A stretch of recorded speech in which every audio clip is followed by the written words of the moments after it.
Well, it is day 4 of life with no iPhone here, this Canadian immigration lawyer's journey. Mark Holthe, Canadian immigration lawyer, ex-immigration officer, and former high school teacher. Um, Once again, this is day 4 without my phone, and it has been actually a pretty good day. And all I can say is I think you guys really need to consider disconnecting for a short period of time.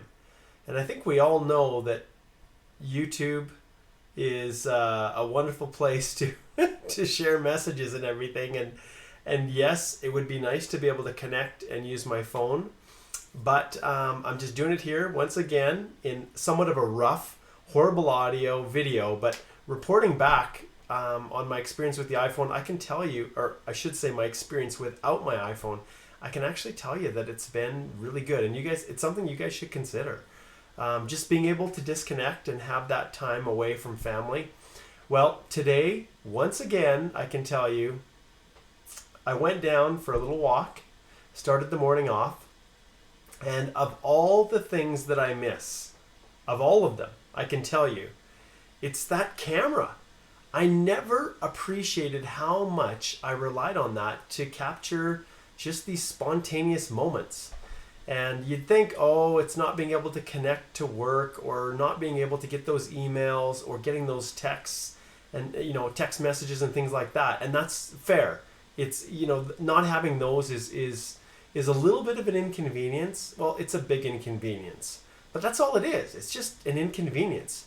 Tomorrow, Monday, when I get back into the office, it's like 11:47 right now, which is, I should probably be in bed, but I wanted to just jump on and just relay kind of what happened today. Well, I was walking through the Alexander Wilderness Park near Lethbridge once again, and I decided to follow a path that was created by these crazy runners.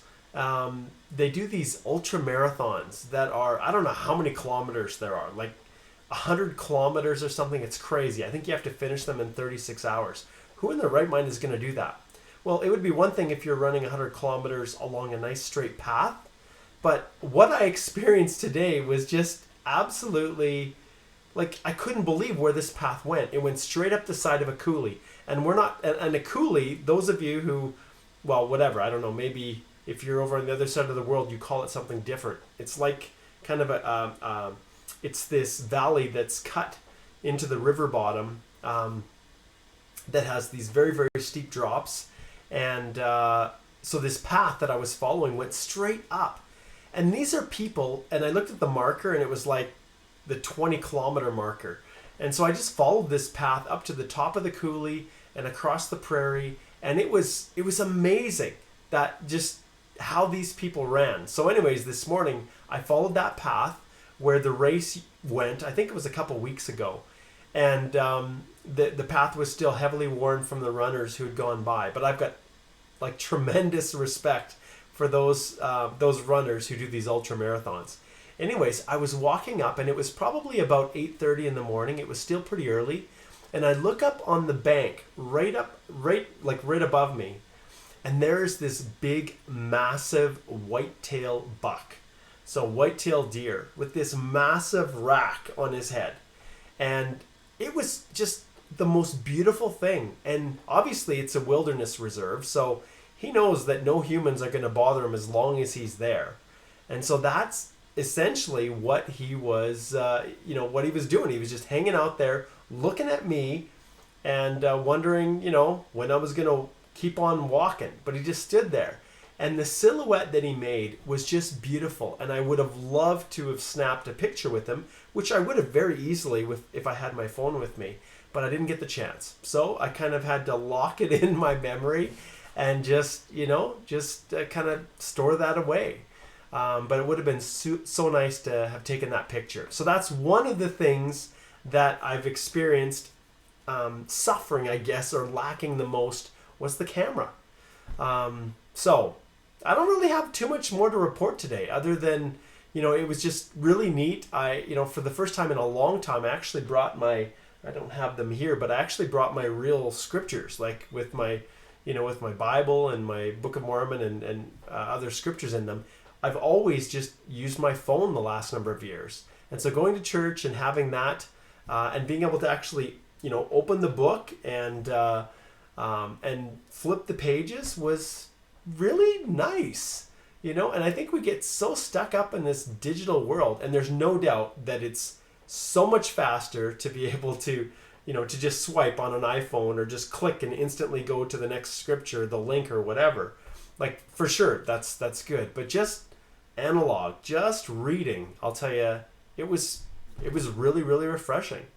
So I'm getting ready. Monday, tomorrow's going to be super busy because I have, aside from flipping out one banner image on the Canadian Immigration, actually on the YouTube channel, it was the Canadian Immigration Institute. Aside from just changing one of the banners, I have completely stayed away from Facebook, Twitter, LinkedIn, all those, all of my social accounts. And tomorrow's going to be a busy day. All right, well, I don't have too much to say. It doesn't look like anyone is crazy enough to still be up at 11:51 p.m. I know it's like 11:51, well, it's probably just about noon over on the Asia Pacific side of the world. But I think people are probably at work where they should be instead of watching this live YouTube stream. But hey, I'm experimenting with it. It's been interesting to just check out different ways to get the message out. Obviously, the audio is not as good with this, but hey, it's every time you try something new, it just gives you a chance to expand your knowledge base and what you're trying to offer. So, a couple reminders. Remember, Tuesday at noon Mountain Standard Time. That's when I'm going to be doing my live Express Entry Q&A right on the Canadian Immigration Institute Facebook page. And if there's enough interest here, I may just, and the eCam is way better, like at least for me, it seems like it's way better. I can do more things with it than just this. But just remember that you can tune in live if you have questions that you want me to answer live, or you can email stephanie@stringham.ca, and don't forget to always put EE Live Q&A in the subject line. That's EE Live Q &A in the subject line, and you could maybe have your question considered for the episode. So this is Mark Holthe, Canadian immigration lawyer, ex-immigration officer and former high school teacher, completing and wrapping up his 4th day without his iPhone. And you know what, guys, I'm gonna do this. Like, it's gonna work, and I'm already seeing the benefits, and we'll just keep reporting on how things go.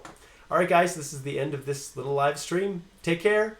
We'll see you on Tuesday, probably. Actually, no, I'll probably pop in tomorrow and let you know how things went. But this is Mark Holthe, Canadian immigration lawyer, ex-immigration officer, and former high school teacher, signing off, saying good luck as you navigate this crazy world that we call, well, Canadian immigration. Take care.